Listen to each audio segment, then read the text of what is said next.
bubulungan. Walang kinatatakutan kaya di ka kinauukulan. Isipin mo na lang, pagkatapos ito, makakaalis na tayo dito. At kasama na natin si Kuya Maki. Sa Mindoro, mamumuhay tayo ng masagana at magkakasama tayo ulit. 30 milyones para sa buhay ng anak ko. Mamayang alas 10, dalhin mo ang pera sa ladrona. Meron kang makikitang drum na asul. Na may nakasulat na 42. Doon mo ilagay ang pera. Ito, tandaan mo, Tanggol. Kapag meron kang ginawang masama, hindi kami magdadalawang isip na itumba ka. Ilabas si Ramon Montenegro! Ramon Montenegro! Huwag kang duwag! Alam namin nandiyan ka! Umamas ka dyan! Sinigaw na hanap ako ni Rigor. Ang lakas ng loob nito tumutong sa teritoryo ko. Huling araw mo na. Dimaki pa.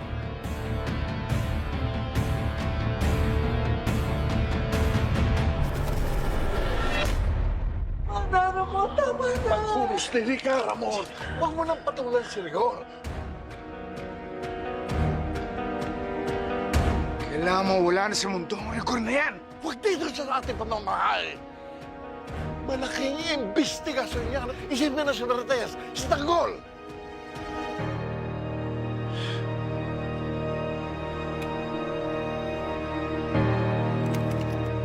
Si Rigor. Ayoko na. Ayoko na. Ayoko na bumalik kay Rigor. Diba na? Ayoko na. Ayoko na. Ayoko na bumalik kay Rigor. Makakalapit sa'yo si Rigor. I promise you. Promise. Tulungan mo. Promise. Ayoko. Ayoko. Ayoko na. Ako na lang ang haharap sa tratadong pulis na yan. Wala silang masisilip sa akin.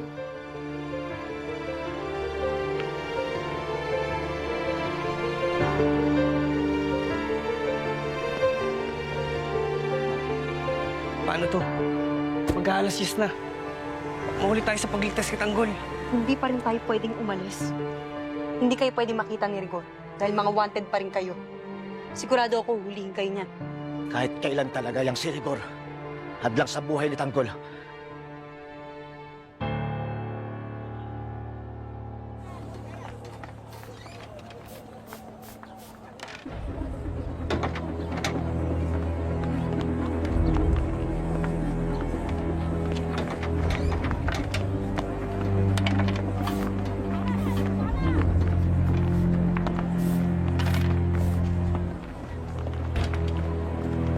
Oh, kompleto kayo, pamilya Pahinga.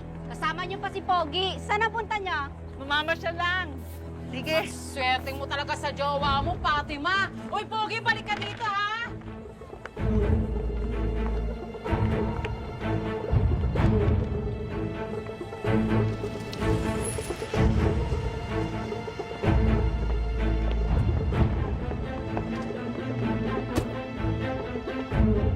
Anong kaguluhan ito? Nandito kami para huliin si Ramon Montenegro. Matagal nang patay ang aking anak. At sa pagkakaarap ko, ikaw ang pumatay sa kanya. Di magiba. Huwag na kayong magsinungaling. Nakainkwentro ko si Ramon sa San Dimas. Ako mismo ang saksi. Nabuhay siya. At ako maglilibing sa kanya. Sinasayang mo lang ang oras mo. Ang mabuti pa umalis ka na at baka hindi kita patansya at kung wala kang waran, maaari ko kayong idemanda ng trespassing! Hindi ko kailangan ng warrant. Buo ang loob ko na nandyan si Ramon na nagtatago. Ito bang modus operandi nyo? Alam ko na yan. Umahanap lang kayo ng maituturo sa mga kasong hindi ninyo maresolba. Ang mabuti pa, umalis na kayo. Kung hindi, irereklamo ko kayo para mawala kayong lahat sa inyong pwesto! Sir, hindi itong pinunta natin dito. Tama sila. Wala tayong search warrant. Authorized po ba talaga na pumunta tayo dito? Sir, tara na. Baka mayari pa tayo dito. Yung umalis kayo. May hotel.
Balis na kayo!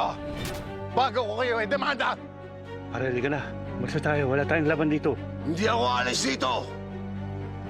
Hanggat hindi mo naharap sa akin si Ramon! Wala dito si Ramon! Alam ko nandyan si Ramon! Dahil tinakay niya asawa ko! At gagawin ko lahat para patunayan na buhay siya at huli ko siya! Hindi niya babalik si Marites!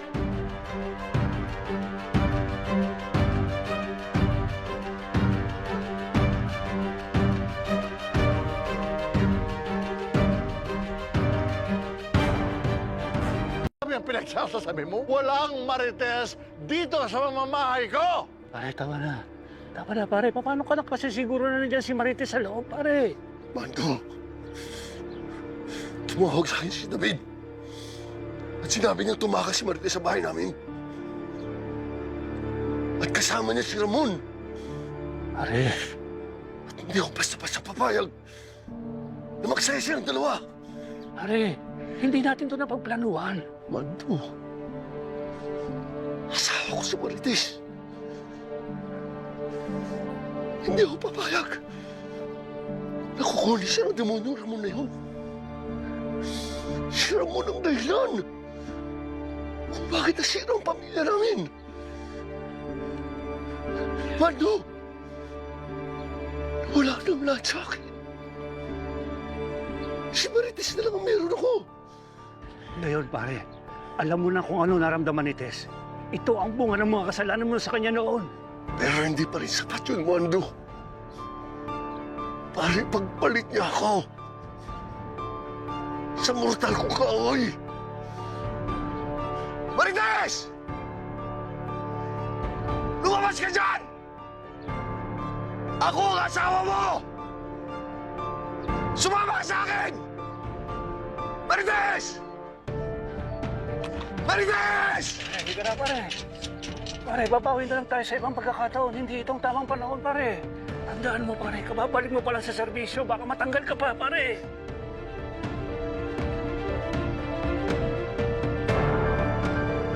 Halika na, pare. Kahit saan mo tingnan, talo tayo. Ramon! Ibalik mo asawa ko! Hayop ka! Halika na. Pare, halika na. Marites! Lumabas ka dyan! Huwag na kayong magdrama dyan! Malis ka na! Bago uminit ang ulo ko! Hindi pa tayo tapos! Babawiin ko asawa ko! At ibabalik ko si Ramon sa kulungan! Kasama ka! Mauuna muna kayo sa hukay bago nyo kami mahuli. Layas! Pare, tama na, pare. Marites!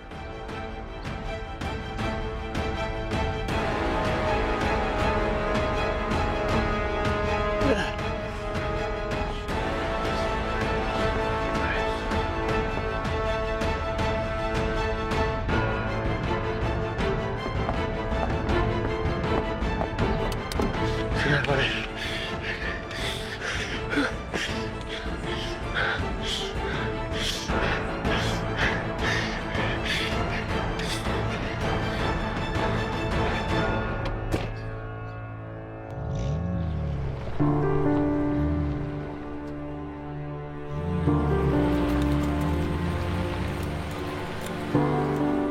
Nakaalis na ang mga pulis, Marites.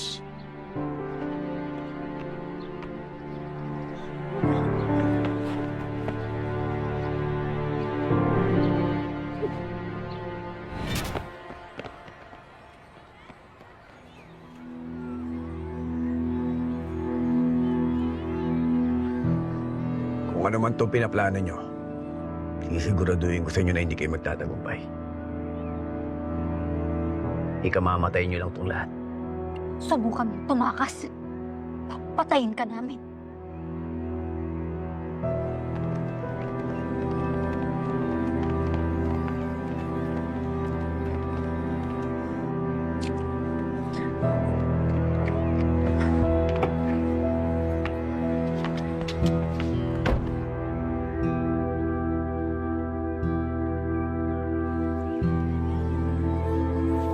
kayo mabuti. Hindi tayo sigurado kung sino talaga makakabagga natin. Kaya hindi tayo pwedeng magkamali. Dahil kung hindi, baka makulong tayong lahat. O baka mapatay pa. Alam ko kinakabahan tayong lahat. Pero kapag pinangunahan tayo ng kaba, baka doon tayo sumabit. Basta't magtiwala tayo sa plano ni Paeng, walang masamang mangyayari sa atin. Anay? Tama si Mamo. Huwag tayo kabahan. Teritoryo natin yung lugar na to. Kabisado natin pasikot-sikot dito. Makakalabas tayo ng dala natin yung pera para mapiyansahan si Kuya Maki at makapagbagong buhay. At kompleto tayong uuwi ng Mindoro. Bunso, alas 10 dadating ang pera. Kapag hindi mo pa nakuha ang pera sa oras na yun, alam mo na gagawin mo. Dalhin mo to. Paeng! Hindi tayo mamamatay tao. Alam ko. Pero ito lang ang tanging paraan kung sakaling magkaunsihan. Mamo, hindi ko kaya pumatay. Kapag hindi mo ito ginawa, ikaw ang papatayin ni Tanggol. Oh.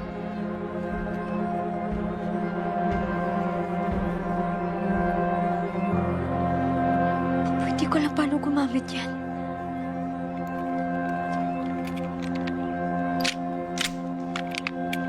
Nakahanda na yan. Kalabitin mo na lang yung gatilyo. Oh.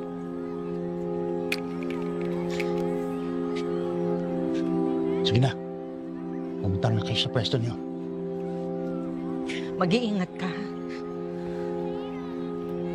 Sige, Bem.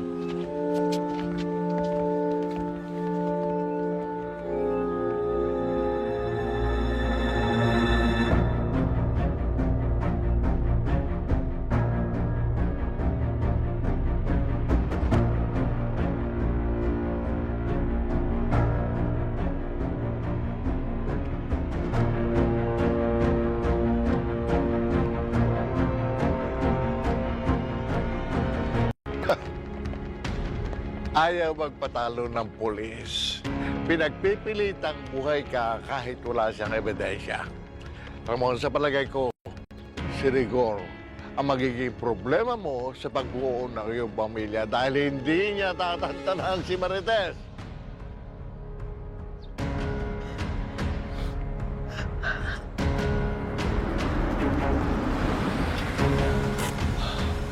Pare, ipagpipilitan mo pa rin ba na nandyan si Ramon sa loob? Oo. Hindi ako aalis dito hanggat hindi ko nababawi si Marites. Pare, hindi sa kinakambihan ko si Marites. Alam ko mali din yung ginawa niya, pero matagal nagtiis sa'yo si Marites. Pero pare, sa kabila ng ginawa mo sa kanya, hindi ka niya iniwan. Pare, may hangganan din ang pagtitiis ni Marites. Wala akong pakialam, Mando. Alam ko nandyan si Ramon at si Marites. Kailangan namin magtuos. Pasensya na ho, ah. Bakit kayo nadadamay sa gulo ng buhay ko? Nalalagay tuloy sa alanganin ng pamilya niyo. Lalo-lalo na yung pagliligtas kay Tanggol. Ramon, Kasalanan ni Rigor ito. It's not your fault. Huwag kang mag-alala. Umalis na sila. pero Ramon, kahit malayo ako kay Rigor, ramdam ko pa rin ang galit niya. Ramon, ayoko nang bumalik sa kanya. Hindi na yung buhay ko kay Rigor. Wala akong kwento sa kanya. Ayoko na. Ayoko na.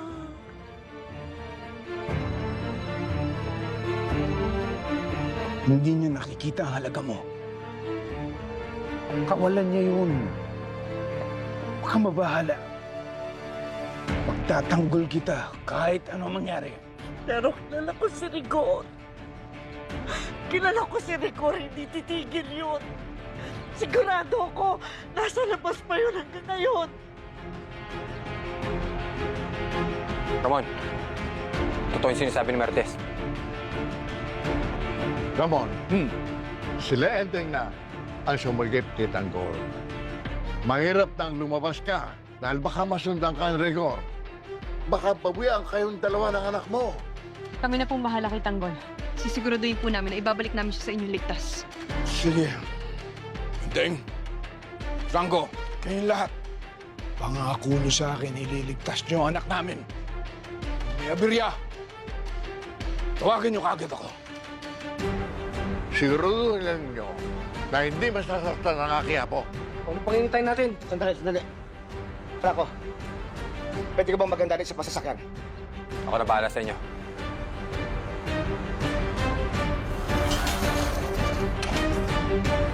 May kotseng lumalabas. Sigurado ko si Ramon yan. Tatakas. Sundan mo.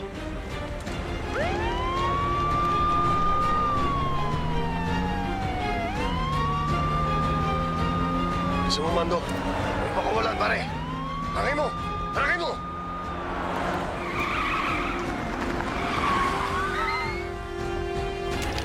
Ramon! Baba! Baba! Baba!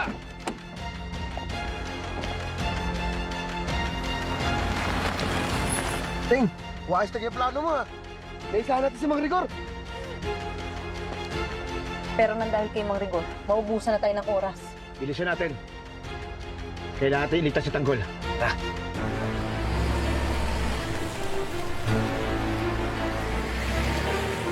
Nasaan si Ramon Montenegro at si Marites? Hindi po namin sila kilala. Napag-utusan lang po kami pumunta ng palengke. Sumukaling! Pre, tara na. Baka makasuhan pa tayo dito. Tara na. Pre. Tara. Sige na, pare.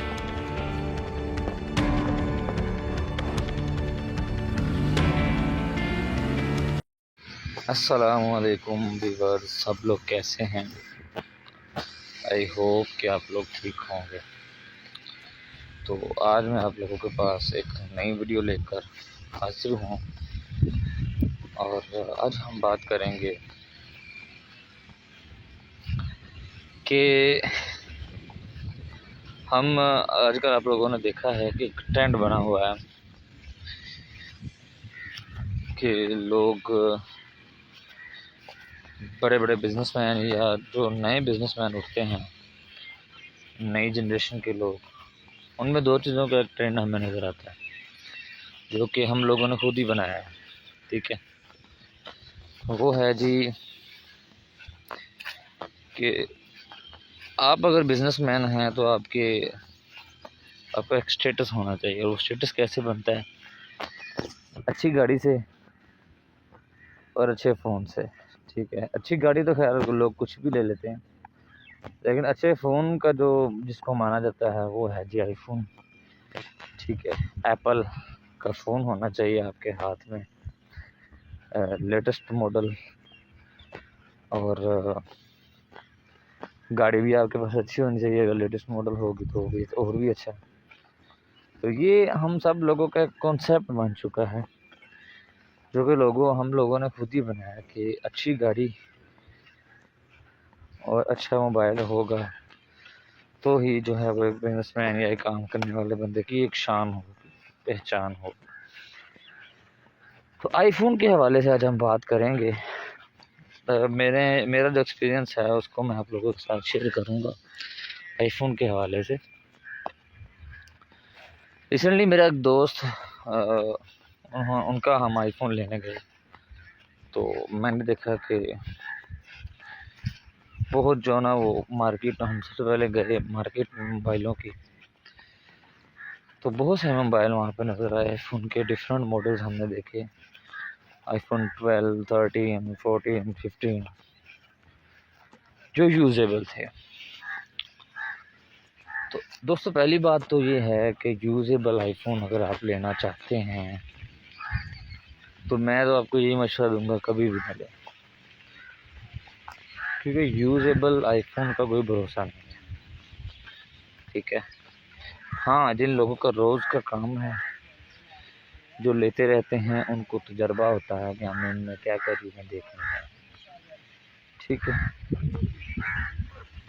Otherwise मेरा जो एक्सपीरियंस है, हमने जो दुकानों में विज़िट किया, उनसे फ़ोन भी लिए, चेक किए, ठीक है, अब मैं आपको बताता हूँ कि हमें मार्केट के बंदों ने ही बताया। एक बंदे के पास गया, उसने कहा यार मेरे पास आईफोन का डब्बा नहीं है, तो डब्बे के बगैर आपको मिल जाएगा। तो हमने कहा नहीं ये तो नहीं। उसने कहा, उसने ही हमें बताया कि भाई डब्बा बनाना कौन सा मुश्किल है, ठीक है, कोई भी जो है ना वो डब्बा बना सकता है आईफोन का, वो उसके साथ लगा सकता है, वो तो मुश्किल ही नहीं। इसका मतलब ये है कि वो जेन्युइन आईफोन, लोकल आईफोन को जेन्युइन करके भी बेचते हैं। उसके बाद अगर आप न्यू आईफोन लेना जा रहे हैं तो आम मार्केट से कभी भी ना लें। जब डब्बा भी बन सकता है, उसकी पैकिंग भी हो सकती है, तो इसका मतलब है कि वो पुराने आईफोन को नए डब्बे में डाल के आपको सेल कर सकते हैं। तो कभी भी आप लोग मार्केट से जाके न्यू आईफोन नहीं लें, क्योंकि न्यू आईफोन आते ही नहीं है मार्केट में, और बहुत लोगों के साथ स्कैम हो जाता है क्योंकि उनको पता नहीं होता, ठीक है। अगर आप डब्बा पैक पाकिस्तान में आईफोन लेना चाहते हैं, बाहर से तो आपको पता मिल जाते हैं। इधर से अगर आप लेना चाहते हैं तो यहाँ ऑफिशियली सिर्फ एक वेबसाइट है जो आपको डब्बा पैक आईफोन मोबाइल देती है, और वो है मर्केंटाइल। जैज़ वालों की एक वेबसाइट है जिसका नाम है मर्केंटाइल, ठीक है। वो आपको देंगे दोस्तों 0 मीटर सील पैक डब्बे पैक वाला आईफोन। तो फिर हम वही लेके आए, और उनकी शॉप हमें डिफरेंट जगह पे मतलब, और उनकी 5-6 ब्रांचें थी। तो हम सीधा गए थे पैकेजेस मॉल वाली ब्रांच में, तो वहाँ से हमने लिया आईफोन 16 प्रो मैक्स हमने लिया है। और मेरे ख्याल में हमें उसकी जो प्राइस पड़ी थी डिस्काउंट के साथ, तो 4,56,000, ठीक है। और उसका अलग से चार्जर लेना पड़ा था हमें, 8,000 का वो अलग से आया था, ठीक है जी। तो ये था जी। और उसके बाद अगर आप उसके एयरबड लेना चाहते हैं तो वो भी बहुत महंगे हैं, वो 65,000 के और 70,000 के आपको मिल जाएंगे। इसके बाद आईफोन डबल पैक आप ले रहे हैं तो आपको उसमें से सिर्फ डाटा केबल मिलेगी और कुछ नहीं मिलेगा। चार्जर आपको अलग से उन्हीं से लेना पड़ेगा, या आप किसी भी वेबसाइट से, उनकी वेबसाइट से ही मंगवा सकते हैं, ठीक है जी। तो जब भी आईफोन डबल पैक लेना हो मर्केंटाइल से लें, तो या फिर सेकंड हैंड। आई होप कि आपको वीडियो अच्छी लगी होगी। मिलते हैं वीडियो में, अल्लाह हाफिज़, टेक केयर।